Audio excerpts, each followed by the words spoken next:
오늘은 이사야서 53장 4절에서 12절 말씀으로 이사야가 만난 예수님이라는 제목으로 은혜를 나누고자 합니다. 여러분, 제 자녀들과 함께 제가 예전에 롯데타워를 한번 올라간 적이 있습니다. 높이가 555m죠.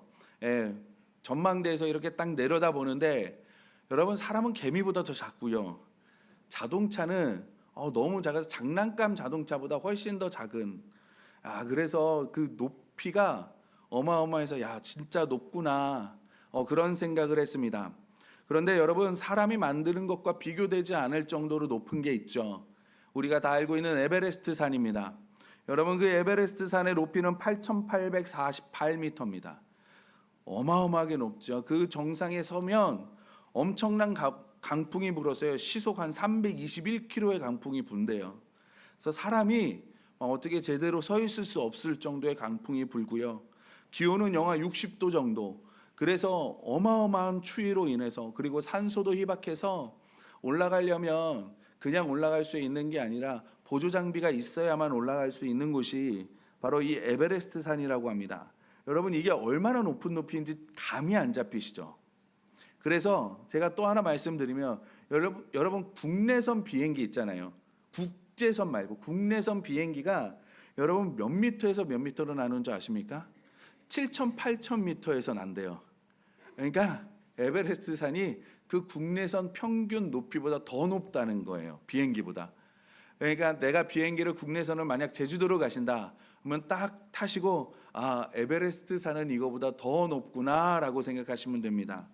그런데 그 에베레스트 산이요, 산의 진가를 제대로 볼 수 있는 사람이 전 세계에, 역사적으로 예수님을 제외하고 한 사람이라도 있을까요? 아마 이전에도, 그리고 지금도, 이후에도 이 에베레스트 산의 진가를 알 수 있는 사람은 나오지 않을 겁니다.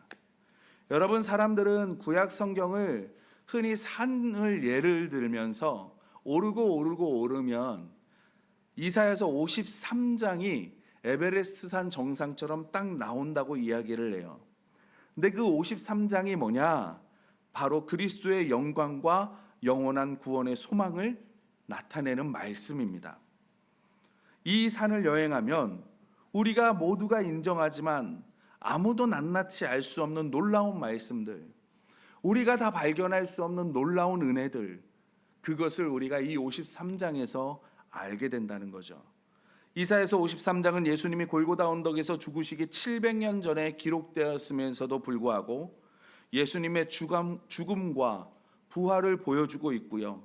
그것을 넘어서 역사학자들이 말하기를 그 정확성, 그리고 우리로 하여금 그 모든 것들을 통해서 우리가 십자가를 바라볼 수밖에 없게 만드는 것이 이사야서 53장의 말씀인 줄 믿습니다.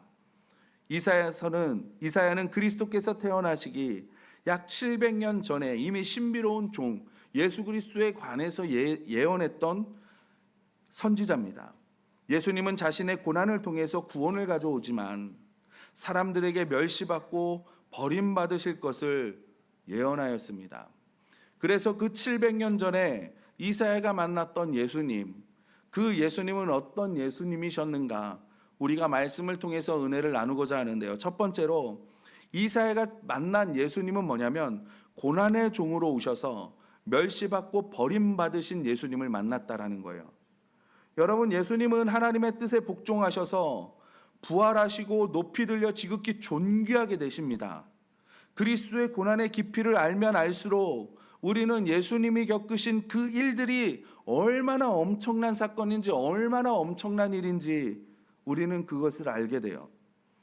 예수님께서 받으신 그 징계가 얼마나 심했는지, 이 징계만 놓고 본다면 그분이 하늘과 땅을 다스리는 만왕의 왕으로 서시는 일이 정말 가능한가? 그렇게 보여질 정도로 그 징계가 너무나 무서운 거예요. 근데 예수님 시대의 유대인들은요, 또 대적을 정복하는 권세를 지닌 왕으로 메시아를 고대했습니다. 그러나 이사야는 사람들의 눈을 사로잡을 그 고운 모양도 없고 그 위대한 풍채도 없고, 다만 멸시받아 사람들에게 버림받는 그 종에 관해서만 예언을 한 거예요. 유대인들은 메시아에 관한 주님의 약속과 예언에도 불구하고 자신들의 메시아를 거부했습니다. 이방인들은 그에 관해 알지 못함으로 감명받지 못해 그분을 받아들이지 못해요. 당시에 예수님을 메시아로 믿는 사람은 거의 없었습니다. 왜냐하면 자신이 생각하는 메시아가 있었기 때문이에요. 내가 원하는 메시아가 있었기 때문에 그렇습니다. 내가 만들어 놓은 메시아의 모습이 있었기 때문에 그 창조주 하나님이 인간의 모습으로 오시고 그 낮은 자리에 오셨는데도 사람들은 그것을 받아들이지 못하는 거예요. 내 창조주 하나님이 지금 눈앞에 있어도 그들은 받아들이지 못하는 겁니다. 오늘날 예수님을 진심으로 믿는 자들이 거의 없는 것처럼 말이죠. 하지만 이것만은 분명합니다. 그리스도의 정체가 밝혀지면 유대인이든 이방인이든 할 것 없이 모두 큰 충격을 받을 것입니다. 왜냐하면 많은 사람이 기대했던 그런 구원자의 모습이 아니기 때문에 그래요. 솔직히 말해서 오늘날 많은 사람들이 원하는 메시아의 모습도 이렇지 않습니까? 누군가는 그리스도의 정체가 밝혀지기 전에 예수님을 멸시했던 자들에게 심판이 내려져야 한다고 생각할지도 모릅니다. 하지만 오늘날 종의 모습으로 오신 예수님을 거절하는 우리도 바리새인들과 다름없는, 유대인들과 다름없는 같은 죄인이라는 거예요. 여러분, 많은 사람에게 예수님은 마른 땅에 나온 뿌리처럼 흠모할 만한 아름다울 만한 것이 하나도 없는 그런 사람처럼 보여집니다. 종의 영광은 우리가 흔히 알고 있는 영광에 대한 개념과 달라요. 종의 영광은 뭐냐면 최종적으로 승리하는 그 영광에 관여된 거지. 여러분, 우리가 생각하는 영광은 뭐예요? 말구유가 아니잖아요. 정말 그 가난한 가정에서 태어나는 그 모습이 아니잖아요. 근데 우리는 그것만을 바라본다니까요. 이로 인해서 많은 사람들이 그분을 멸시하고 거부하고 뒤돌아섰습니다. 나사렛 예수요? 여러분, 그 나사렛이라는 동네가 영광스러운 동네이기 때문에 사람들이 붙여지는 게 아니에요. 유대인들, 바리새인들은 뭐라고 얘기합니까? 그 나사렛 가운데 어떻게 선한 것이 나올 수 있느냐? 그곳이 바로 나사렛이라는 겁니다. 그런데 주님은 그 나사렛이라는 동네에서 나오시는 거예요. 그들에게 필요한 구원 대신 그들이 원하는 건강, 번영, 약속. 여러분, 우리가 원하는 예수님은 어떤 모습의 예수님입니까? 우리가 바라는 하나님은 어떤 모습의 하나님입니까? 정말 우리가 그 하나님, 그 예수님을 우리가 만들어 놓고 그 하나님이어야 우리가 믿어야 되고, 그 예수님을 만들어 놓고 우리가 이 예수님이어야 우리가 순종하고 따르고 하나 아니잖아요. 여러분, 젊을 때 고생은 사서도 한다고 어른들이 말씀하셔요.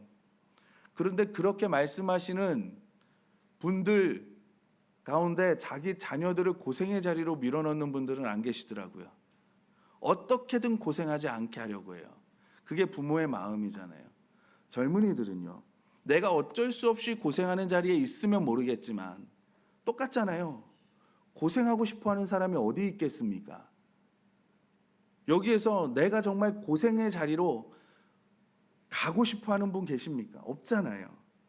그런데 정말 우리는 일부러 고난을 짊어지려는 사람이 없어요. 그런데 예수님 보세요. 예수님은 우리가 고난을 친히 짊어지러 오셨다는 사실, 그렇기 때문에 예수님을 우리가 이해할 수 없는 거예요. 왜냐하면 예수님은 그 고난의 자리를 스스로 오셨거든요. 주님 안에서 자신의 연약함을 깨달으면요, 하나님이 우리 안에서 주님의 영광을 위해 자기 아들을 통해 역사하신다는 것을 깨닫고 기뻐할 수밖에 없는 겁니다. 여러분, 우리가 다른 어떤 것이 아니라 주님이 우리를 위해서 이 땅에 오셨다는 것으로, 또한 주님이, 내가 주님을 찾기 전에 주님이 먼저 나를 찾아오셨다는 것, 다른 어떤 것이 아니라 주로 인하여 기뻐할 수 있는 저와 여러분들이 되시기를 주님의 이름으로 소원합니다. 두 번째로 이사야가 만난 예수님은요, 고난의 종으로 순종함으로 대속물이 되신 예수님이세요. 우리가 4절에서 6절까지의 말씀을 읽어보면 뭐예요? 그는 실로 우리의 질고를 지고 우리의 슬픔을 당하였거늘 우리는 생각하기를 그는 징벌을 받아 하나님께 맞는 게 당연하다는 거예요. 그가 찔림은 나의 허물 때문인 거예요. 그가 상함은 우리의 죄악 때문인 겁니다. 그가 징계를 받음으로 우리가 평화를 누리고 그가 채찍에 맞음으로 우리는 나음을 입은 겁니다. 우리는 다 양 같아서 그릇 행하며 각기 제 길로 갔거늘 여호와께서는 우리의 모두의 죄악을 그에게 담당시키셨대요. 여러분, 고난의 종의 모든 사람을 대신하는 것을 강조하려고 성경은 계속 우리의 우리는이라는 단어를 반복적으로 계속 사용하고 있는 겁니다. 이를 통해서 뭐냐면 이사야는 우리가 예수 그리스도의 수혜자라는 거예요.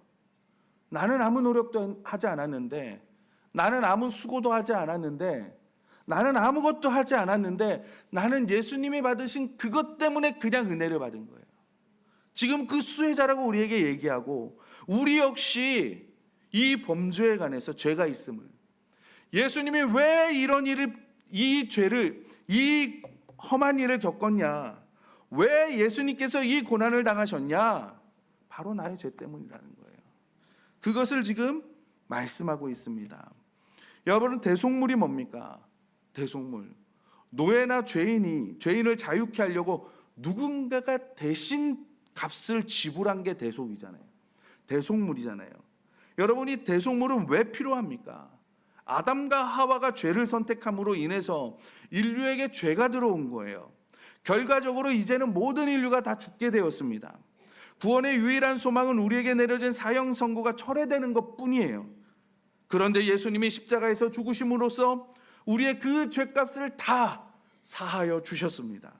하나님은 우리 죄를 완전히 없애주시기 위해서 우리에게 내려진 그 형벌, 우리가 받아야 될 것, 이 모든 것들을 예수님에게 다 전가하신 거예요. 이렇게 하여 예수님은 저주의 결과인 우리의 질고와 고통을 짊어지신 겁니다. 하나님은 우리가 평화를 누릴 수 있도록 우리의 범죄, 우리의 죄악 때문에 예수님을 찔리고 상하게 하신 거예요.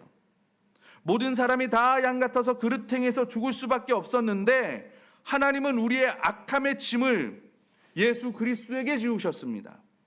예수님은 우리 죄를 대신해서 죄의 결과까지도 다 지신 거예요. 죄의 삭은 사망이기 때문에 살아있는 자들의 땅에서 친히 창조하신 그들의 손으로 인해서 사랑하는 그 사람들의 손에서 예수님은 돌아가신 겁니다. 자신이 지은 죄값으로 고난을 겪는다는 유대인의 개념, 유대인의 생각과 달리요, 예수님은 완전히 무죄하신데도 그 잔혹한 형벌에 직면하신 거예요. 우리를 죄에서 구원하시는 데 필요한 모든 과정을 다 감내하시고 잠잠하셨습니다. 그렇게 하심으로 우리의 죄, 그리고 우리의 죄책감, 우리의 수치에 쓴 잔을 예수님께서 대신 마시셨어요. 또한 우리가 징계를 받을 필요가 없도록 기꺼이 예수님이 그 모든 징계를 다 받으셨습니다. 예수님이 이러한 일들을 견디신 이유는요, 그분이 죄인이어서가 아니라 단 하나, 저와 여러분을 사랑하시기 때문입니다. 그래서 우리가 그가 징계를 받음으로 우리는 평화를 누렸다, 이 말씀이요, 예수님의 희생으로 말미암아 하나님의 관계가 평화를 회복하게 되고 전능하신 분과의 관계가 가능하게 되었다는 것을 우리에게 보여주는 거예요. 여러분, 우리가 이 땅을 살면서 죄를 짓지 않으려고 하잖아요. 우리가 범죄하지 않으려고 합니다. 우리가 잘 살려고 해요. 그 이유는 어디에 있습니까? 대부분의 사람들이, 여러분, 우리가 불이익받지 않으려고 그러는 거 아니에요? 죄를 지으면 혹은 복을 받지 못할까? 죄를 지으면 혹은 벌을 받지 않을까? 이런 마음 때문에 그런 거 아닙니까? 그런데 여러분, 죄를 짓고 가장 무서운 게 뭔지 아십니까? 여러분, 죄 가운데 가장 무서운 게 뭐냐면 하나님과 나와의 단절이에요. 여러분, 우리가 이것을 깨닫지 못하면 우리가 온전한 신앙생활을 할 수가 없습니다. 온전한 하나님의 은혜를 누릴 수가 없습니다. 여러분, 이 죄가 우리에게 들어옴으로 말미암아 하나님과 우리의 관계를 찢어버린 거예요. 하나님과 우리가 멀어진 거예요. 그런데 우리는 하나님과의 관계가 막히는 것에 무감각할 때가 너무나 많다니까요. 이것에 생각하지 않고 살아갈 때가 너무나 많아요. 여러분, 제가 어떤 목사님에게 들었는데 그 목사님이 양을 치는 사람에게 직접 목동에게 직접 들은 이야기래요. 이렇게 목자가 양을 치다 보면 새끼를 낳잖아요. 근데 우연찮게 새끼를 낳았는데 여러 마리가 새끼를 낳았는데 그 중에 새끼를 낳았는데 새끼가 죽은 어미양이 있고요. 새끼를 낳았는데 새끼는 살았는데 어미양이 죽을 때가 있대요. 그러면 우리 생각에 이 새끼 양이 살려면 어떻게 하면 돼요? 새끼 양이 죽은 어미에게 젖을 물리면 되잖아요. 그런데 그 어미양이 절대 젖을 주지 않는다 그럽니다. 왜냐하면 딴 새끼에게 젖을 주면 내 새끼가 먹을 게 없잖아요. 죽은 줄 모르고. 그렇기 때문에 절대 안 준대요. 근데 계속 달라고 막 하면 발로 막 밟는 경우도 생긴다는 거예요. 왜 안 주려고? 뭐 어떻게 하냐? 죽은 새끼 있잖아요. 태어나자마자 죽은 새끼. 그 가죽을 벗긴대요. 그리고 산 새끼에게 입힌다는 거예요. 그리고 그 어미에게 딱 데려가면 어미가 냄새를 맡고 이 어린 양은 이 새끼는 내 새끼구나. 그리고 젖을 물린답니다. 그래서 그 어린 양이 살아난다는 거예요. 여러분, 이것을 생각하며 이 말씀을 한번 보십시오. 우리가 하나님 앞에 설 수 있는 이유요? 우리가 예수님의 가죽옷을 입기 때문에 그래요. 그 가죽옷은요, 채찍에 맞아 찢겨져 있고요. 창에 찔려 구멍이 나 있는 옷이에요. 이로 말할 수 없는 험한 누더기가 되어 가죽옷이에요. 그런데 하나님은 그 가죽옷을 보고 우리에게 너는 의인이구나, 의롭구나 말씀해 주시는 겁니다. 이제 너와 나는 화평을 이루게 되었구나 말씀해 주시는 거예요. 예수님은 하나님과 우리 사이에 화평을 이루어 주셨습니다. 또 다른 하나 뭐냐면 그가 채찍에 맞음으로 우리가 나음을 받았도다. 이 나음은 일시적으로 신체적인 회복, 그것도 의미하지만 여기서는 그리스도의 대속으로 가능한 영적인 회복과 건강을 말하는 거예요. 여러분, 예수님이 지상에서 사역하셨을 때 우리가 공간복음을 보면 어때요? 예수님을 만나는 사람들마다 정말 질병이나 고통이나 죽음이나 문제나 환경이나 그 모든 것 가운데에서 종종 예수님이 경감시켜주는 것들을 우리가 바라보잖아요. 그러니까 이 십자가에서 대속함으로 여러분, 우리의 가장 큰 문제의 근원을 제거해 주신다라는 겁니다. 예수님이 우리의 죄를 없애시기 위해서 우리를 대신하신 덕분에 우리는 의의 평강을 누리며 살아갈 수 있는 자격이 사람이 되었어요. 예수님은 우리의 죄와 죄책감을 제거해 주셨을 뿐만 아니라 그분의 무죄함을 우리에게 주셨습니다. 그래서 하나님이 너는 죄가 없어라고 말씀해 주시는 거예요. 너는 무죄야라고 말씀해 주시는 겁니다. 대속자이신 예수님이 우리의 죄를 제거하시고 그분의 의를 우리에게 전가하신 덕분에 우리는 구원에 받게 되었습니다. 여러분, 이 자유함을 누리시기를 바랍니다. 죄에 대한 자유함을 누리시고 또한 사단이 계속 우리에게 주시는 죄책감 가운데에서 우리의 자유함을 누리시고 그 주님의 그 보혈의 은혜를 항상 매일매일 누리시며 나아가시는 저와 여러분들이 되시기를 주님의 이름으로 소원합니다. 세 번째로 이사야가 만난 예수님은 뭐냐면 높임을 받고 승리하시는 예수님이라는 거예요. 여러분, 오늘 10절에서 12절 말씀을 보면 여호와께서 그에게 상함을 받게 하시기를 원하사 질고를 당하게 하셨은즉 그의 영혼을 속건제물로 드리기에 이르면 그가 씨를 보게 되며 그의 날은 길 것이며 그의 손으로 여호와께서 기뻐하시는 뜻을 성취하리로다 라고 말씀하셨어요. 여러분, 그가 씨를 보게 되어 씨 씨를 보게 된다라는 것은요, 씨, 자손이나 후손을 말합니다. 여러분, 여기에서는 육체적인 자손, 육체적인 후손도 말하지만 또 한편으로 뭐냐면 영의 후손, 영의 자손도 말해요. 우리가 사도 바울이 뭐라 그럽니까? 너희가 주님을 구원자로 예수 그리스도를 믿었냐? 너희가 구원을 받았느냐? 그러면 너희가 아브라함의 자손이다라고 말하잖아요. 여러분, 그리스도께서 우리의 그분의 비통함에 어떤 유익을 얻게 될지 아셨기 때문에 그 모든 것들을 다 견디신 겁니다. 이것은 우리를 위한 그분의 흔들리지 않는 사랑이에요. 왜냐하면 우리를 자녀 삼아 주시기 위해서, 그 씨가 되게 하기 위해서, 천국의 자녀, 천국의 씨가 우리 안에, 천국의 생명이 우리 안에 있게 하시려고, 예수 그리스도의 생명이 우리 안에 넘치시게 하려고요. 여러분, 그것 때문에 교회가 세워지는 것이고 십자가의 고통은 그만한 가치가 있는 거 아닙니까? 여러분, 저와 여러분을 왜 하나님께서 그 씨의 자녀로 부르셨습니까? 여러분, 우리가 부부가 기본적으로, 우리가 보편적으로 말하는 거예요. 우리가 부부로 결혼하면 어때요? 자녀가 생기는 거잖아요. 왜 그래요? 하나님께서 그렇게 만들어 주셨기 때문에 그런 겁니다. 우리가 영적인 하나님의 자녀가 되었어요. 여러분, 우리의 영도교회 표어가 뭡니까? 영혼 구원하여 제자 삼는. 왜 영혼 구원하여 되는 거예요? 영적인 가족을 늘려야 되는 거잖아요. 하나님이 우리를 그렇게 부르셨잖아요. 근데 우리는 그거에 관심이 없다? 주님은 그 씨 때문에 십자가를 지셨는데 우리는 관심이 없다?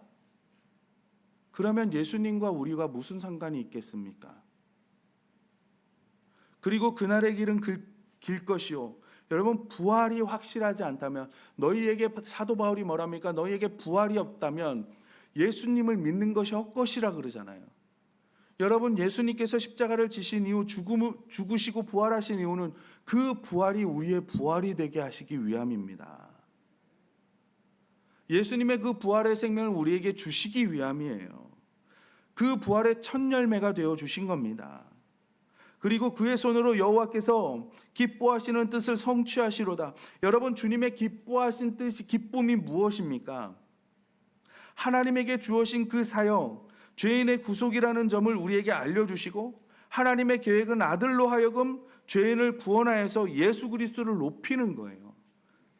그게 여호와께서 기뻐하시는 뜻이에요. 뭐요? 예수 그리스도를 높이는 삶. 그러니까 하나님이 기뻐하시는 삶을 우리가 살려면 어떻게 살아야 되냐면 예수 그리스도를 높이는 삶을 살면 된다는 겁니다. 예수님은 하나님의 기쁨을 이루어드리기를 갈망하셨기 때문에 자기 영혼을 기꺼이 버려서 사망에 이르게 하셨어요. 결과적으로 예수님은 하나님의 풍성한 은혜와 자비의 도구로 영원히 살고 계시고요. 하나님은 그 예수님을 들어서 영광받게 하셨습니다. 예수님이 장차 높이 들리실 것과 모든 족속과 시대의 죄인들을 위해 속죄하시리라는 사실, 그것이 하나님의 기쁨이 되고 예수님에게는 만족이 되는 거예요. 그럼 우리는 어떻게 살아야 되는 겁니까? 우리는 하나님의 기쁨이 되기 위해서는 뭐예요? 죄인들에게 복음을 전하고 그들이 하나님의 자녀가 되게끔, 그렇잖아요. 그 삶을 살 때 하나님에게는 기쁨이 되고 예수님에게는 만족이 된다니까요. 그것을 통해서 예수님이 영광을 받으신다니까요. 그분의 영광은 성부의 명령에 따라서, 하나님의 명령에 따라서 기꺼이 구원하고자 하는 마음과 결부되어 있기 때문에 여러분, 우리의 안전은 우리의 순종이 아닌 예수님의 순종의 결과로 얻어지는 거예요. 우리의 노력이 아니라 주님께서 우리에게 선물로 주신 것입니다. 그래서 정말 우리 영도교회 모든 성도님들, 정말 하나님이 기쁨이 되시고 예수 그리스도의 만족이 되시는 그런 삶을 사시는 저와 여러분들이 되시기를 주님의 이름으로 소원합니다.